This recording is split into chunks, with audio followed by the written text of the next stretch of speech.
நம் நாடு ஆங்கிலேயரிடம் இருந்து 1947 ஆகஸ்ட் 15ஆம் தேதி விடுதலை பெற்றிருந்துச்சு. அதன் பிறகு 1952ல பாராளுமன்றம் மற்றும் அனைத்து மாநிலங்களுக்கான சட்டமன்ற தேர்தல் நடைபெற்றிருந்துச்சு. அந்த தேர்தல்ல காங்கிரஸ் வெற்றி பெற்று ஆட்சியையும் அமைத்திருந்துச்சு. அதோடு மட்டுமல்லாமல் நாட்டில் உள்ள அனைத்து மாநிலங்களிலும் காங்கிரஸ் தவிர இதுவரை எந்த கட்சியும் ஆட்சி அமைத்தது கிடையாது. இப்போது பாஜக முக்த் பாரத் கொள்கையுடன் களத்துல இறங்கி இருக்காங்க. இந்த முக்த் பாரத் என்பது அனைத்து மாநிலங்களிலும் காங்கிரஸ் அல்லாத பாஜக ஆட்சியை அமைக்க வேண்டும் என்பதாகும். இந்த முக்த் பாரத்தில் தமிழகம், கேரளா மற்றும் மேற்கு வங்கம் ஆகிய மாநிலங்களில் ஆட்சி அமைக்க எவ்வளவோ நின்று பார்த்திருந்துச்சு. அதை நிறைவேற்ற முடியாம இருந்திருக்கு. வரக்கூடிய சட்டமன்ற தேர்தல்ல தமிழகத்துல பாஜக அதிமுகவோடு கூட்டணியும், மேற்கு வங்கத்தில் தனித்தும் போட்டியிட இருக்காங்க. ஒடிசாவில் முதல் முறையாக ஆட்சி அமைத்து வெற்றி கொடியையும் நாட்டிருக்காங்க. அதே போல பீகார்ல கிடைத்த அமோக வெற்றி தந்த உற்சாக பாய்ச்சல்ல மேற்கு வங்கத்திலும் முதன்முறையாக தனது கொடியை ஏற்றிவிட துடிக்கிறது. பாஜக வங்கப்புலி என அறியப்படும் மம்தாவை வீழ்த்தி மேற்கு வங்கத்தை எதிர்வரக்கூடிய 2026 சட்டமன்ற தேர்தலில் கைப்பற்றுமா பாஜக அரசு? 2011 முதல் சுமார் 15 ஆண்டுகளாக மேற்கு வங்கத்தை ஆண்டு கொண்டிருக்கிறார் மம்தா பானர்ஜி. கடந்த தேர்தலில் மம்தாவிற்கு நெருக்கமாக முக்கிய தலைவர்களை தனது பக்கம் இழுத்துக்கொண்டு திரிணாமுல் காங்கிரஸை எதிர்த்து நின்றது பாஜக அரசு. முக்கியமான தலைவர்களை பாஜகவிடம் இழந்தாலும் மொத்தம் இருக்கக்கூடிய 292 தொகுதிகளில் 213 தொகுதியை கைப்பற்றியது திரிணாமுல் காங்கிரஸ். 2019 பாராளுமன்ற தேர்தலில் மொத்தம் உள்ள 42 பாராளுமன்ற தொகுதிகளில் பாஜக 18 இடங்களை வென்று 40% வாக்குகளை பெற்றிருந்துச்சு. அப்படி இருந்தாலும் சட்டமன்ற தேர்தலில் மம்தாவின் தனிப்பட்ட செல்வாக்கு முன்னால் அது எடுபடாமே போயிருக்கு. பீகார் வெற்றிக்கு பின்னர் பிரதமர் மோடி பீகாரை போலவே மேற்கு வங்கத்திலும் வெல்வோம், அங்கு காட்டு ராஜாங்கம் நடத்துபவர்களை வீட்டிற்கு அனுப்புவோம் என்று சூளுரைத்து பேசியிருந்தார். ஆனா வங்கதேசத்துல கோட்டையை பிடிப்பது அவ்வளவு எளிதான விஷயம் கிடையாது. அதிகார பலம், பண பலம், திரிணாமுல் ஆட்சி மீதான அதிருப்தி என பாஜகவிற்கு பல விஷயங்கள் சாதகமாக இருந்திருக்கு. அவ்வாறு இருந்தாலும் கூட பீகார், ஒடிசாவை போல மேற்கு வங்கத்தில் எளிதாக பாஜகவால் வென்றுவிட முடியாது. பீகாரில் பகுஜன் சமாஜ், ஏஐஎம்ஐஎம், ஜன் சுராஜ் என எதிர்க்கட்சிகளின் வாக்குகளை பிரிக்க பல கட்சிகள் இருந்திருக்கின்றன.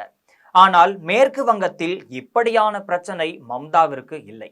மம்தாவை எதிர்க்கும் காங்கிரஸ், கம்யூனிஸ்ட் கட்சிகளுக்குமே வலுவிழந்து நிற்கக்கூடிய ஒரு சூழ்நிலை ஏற்பட்டிருக்கு. பீகாரை போல சாதி அரசியலும் வங்கத்திலும் பெருமளவு பாஜகவிற்கு கை கொடுக்காது.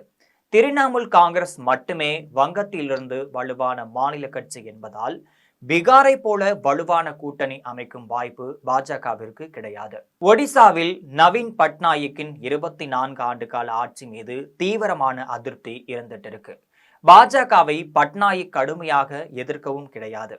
தனக்கு பிறகு தமிழகத்தைச் சேர்ந்த PK பாண்டியனை பட்நாயக் முன்னிறுத்தியதும் அவருக்கு பின்னடைவாக அமைஞ்சிருந்துச்சு. வயது முதிர்வால் பட்நாயக் சந்தித்த பிரச்சனைகளும் மக்கள் மத்தியில அவர் மீதான செல்வாக்கை குறைத்திருந்துச்சு. போதாத குறைக்கு பாஜக முன்னெடுத்த மத அரசியலும் அங்கு அவர்களுக்கு கை கொடுத்திருந்துச்சு. வங்காள மக்கள் மொழி, கலாச்சாரம், வரலாறு என வங்கத்தின் மீது மிகுந்த பற்று கொண்டவர்கள் மம்தாவை வங்கத்தின் பெருமையாக, வங்க மண்ணின் மகளாக தங்களது அடையாளமாக பார்க்கிறார்கள் அங்கிருக்கும் மக்கள்.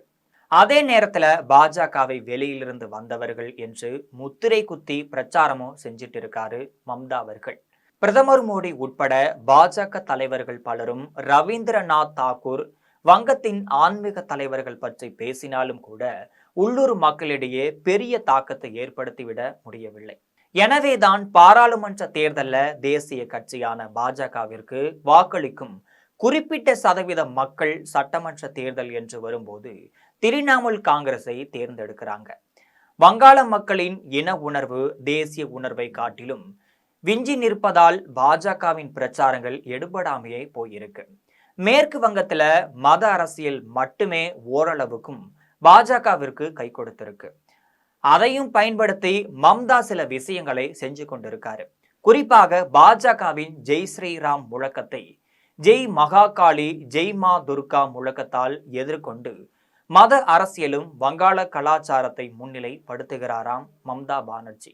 மற்றொரு புறம் வங்காளத்தில் இருக்கக்கூடிய 30% இஸ்லாமிய வாக்குகளையும் மம்தாவிற்கு ஆதரவாக இருக்குதான்.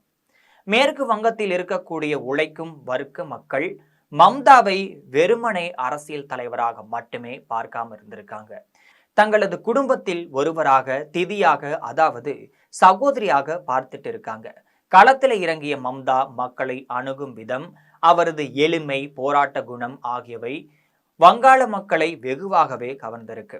குறிப்பாக சொல்ல போனால் நலத்திட்டங்கள் மூலம் பெண் வாக்காளர்களை திரிணாமுல் காங்கிரசின் அசைக்க முடியாத வாக்கு வங்கியாக மாற்றி வைத்திருக்கிறார் மம்தா அவர்கள். திரிணாமுல் காங்கிரஸ் அமைச்சர்கள் மீது தீவிரமான ஊழல் குற்றச்சாட்டுகள் இருந்தாலும் கூட தன் மீதான கிளீன் இமேஜை முன்னிறுத்தி மக்களை கவர்ந்துட்டு இருக்காரு மம்தா அவர்கள். மேற்கு வங்கத்தில் மம்தாவை எதிர்த்து நிற்க பாஜக மட்டுமல்ல, வேற எந்த கட்சியிலும் பெரும் தலைவர்களே இல்லாதது திரிணாமுல் காங்கிரசிற்கு மிகப்பெரிய பலமாக அமைஞ்சிருக்கு. 2021 தேர்தலுக்கு முன்பாக மம்தாவின் நெருங்கிய சகாவான சுவேந்து அதிகாரியை தட்டி தூக்கியது பாஜக. பாஜகவை கொண்டே மம்தாவை வீழ்த்திவிடலாம் என்று நினைத்திருந்துச்சு. பாஜகவிற்கு பிரதான எதிர்க்கட்சியாக மாற்றுவதற்கு மட்டுமே இது கை கொடுத்திருந்துச்சு. தேர்தலுக்கு முன்பாக பாஜக பக்கம் தாவிய முகுல் ராய் உள்ளிட்ட சில தலைவர்கள் தேர்தலுக்கு பின்னர் மீண்டும் மம்தாவிடம் வந்து சேர்ந்திருக்காங்க. இது பாஜகவின் நம்பிக்கையை மேலும் குலைத்திருந்துச்சு. மேற்கு வங்க பாஜகவில் மாவட்டம் தோறும் உட்கட்சி பூசல்கள் தலைவிரித்தாடுவதும் அவர்களுக்கு பலவீனமாக அமைஞ்சிருந்துச்சு. அதே போல மேற்கு வங்கத்தின் கிராமங்கள் தொடங்கி நகரங்கள் வரை மூளை முடுக்கெல்லாம் பரவி வலுவான கட்டமைப்பை பெற்றிருக்கிறது திரிணாமுல் காங்கிரஸ். தொண்டர் பலம், உள்ளாட்சி அமைப்புகளின் அதிகாரம் என திரிணாமுல் காங்கிரசின் கையே அங்கு ஓங்கி இருக்கிறது. இது போன்ற கட்டமைப்புகள் பாஜகவுக்கு இல்லாததும் பலவீனம்தான். மம்தா ஆட்சியில் நடக்கும் பெண்களுக்கு எதிரான குற்றங்கள், சட்ட ஒழுங்கு சீர்குலைவு, ஊழல் குற்றச்சாட்டுகள், 15 ஆண்டு கால ஆட்சி மீதான அதிருப்தி ஆகியவற்றை கொண்டுதான் வங்கத்தில் காய் நகர்த்தி வருகிறது பாஜக அரசு. அதே போல சிஏஏ சட்டத்தை அமல்படுத்தியதன் மூலம்தான் இஸ்லாமியர்களுக்கு எதிராக இந்துக்களை ஒன்றிணைக்கலாம் அப்படிங்கிற திட்டத்தையும் தீட்டியிருக்கிறது. வங்கத்தில் இருக்கக்கூடிய இஸ்லாமியர்கள் பலரும் இந்தியர்கள் இல்லை என்ற கோஷத்தையும் முன் வச்சிருக்காங்க பாஜக. மம்தாவின் இஸ்லாமிய வாக்குகளை உடைக்க தேர்தல் ஆணையம் நடத்தும் சிறப்பு தீவிர வாக்காளர் திருத்த பணி உதவும் என்று பாஜக நம்பிக்கிட்டு இருக்காங்க. இந்த எஸ்ஐஆரால் வங்காள தேசத்திலிருந்து மேற்கு வங்காளத்தில் குடியேறிய முஸ்லிம்கள் மீண்டும் தங்கள் நாட்டிற்கு கும்பல் கும்பலாக சென்றுட்டு இருக்காங்க. அதோடு திரிணாமுல் காங்கிரஸ் எம்எல்ஏவான ஜூமாயின் கபீர் டிசம்பர் 6ஆம் தேதி மேற்கு வங்கத்தில் பாபர் மசூதி கட்ட அடிக்கல் நாட்ட போகிறார் என்று சொல்லியிருக்காரு. இதனால மம்தா அவரை கட்சியிலிருந்து நீக்கமும் செஞ்சிருக்காரு. இப்போது அவரை இன்னொரு ஒவைசியாக மாற்றியிருக்காரு. இதற்கு அடுத்தபடியாக தான் மேற்கு வங்கத்துல முஸ்லிம்கள் ஆதிக்கம் செலுத்தும் முசிர்தாபாத், மால்டா போன்ற மாவட்டங்கள்ல மம்தாவிற்கு எதிரான மனநிலை நீடித்திருக்கு. இது வரக்கூடிய சட்டமன்ற தேர்தலில் திரிணாமுல் காங்கிரசிற்கு வாக்களிக்காமல் போகலாம். இவை எல்லாமே 30% இருக்கக்கூடிய முஸ்லிம்களின் ஆதரவை மம்தா இழக்க நேரிடிருக்கு. மேலும் மத்திய பாஜக அரசு ரைடு, ஊழல் வழக்குகள் என பல்வேறு வழக்குகள்ல திரிணாமுல் காங்கிரசிற்கு அழுத்தம் கொடுத்தாலும் கூட வங்கத்து மக்களின் மனங்களில் ஆழமாக வேரூன்றி இருக்கும் மம்தாவை அப்புறப்படுத்துவது இமாலய பணிதான். ஆனால் தேர்தலுக்கு இன்னும் சில மாதங்கள் இருப்பதால் காட்சிகள் எப்படி வேண்டுமானாலும் மாற்றம் செய்யப்படலாம். இன்றைய சூழல்ல பாஜக களத்துல பின்தங்கி இருந்தாலும் கூட தேர்தல் நெருங்கும் சமயத்துல வியூகத்தை மாற்றி மம்தாவை வீழ்த்துமா என்பதையெல்லாம் பொறுத்திருந்துதான் பார்க்க வேண்டும்.